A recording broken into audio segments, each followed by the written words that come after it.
ಗುಡುಗುವ ಗುಡುಗಿನಲ್ಲೂ ಎದೆಗುಂದದೆ ಆರ್ಭಟಿಸಿದೆ.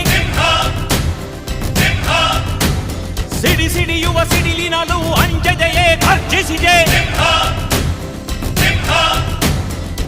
ಹೆಜ್ಜೆಲೆ ಅಚ್ಚೊತ್ತಿದೆ ಕಟು ಸತ್ಯವು ಧರ್ಮ, ಕಣ್ಬಿಟ್ಟರೆ ಎದುರಾಳಿಯು ಭಸ್ಮವೇ ನರಸಿಂಹ.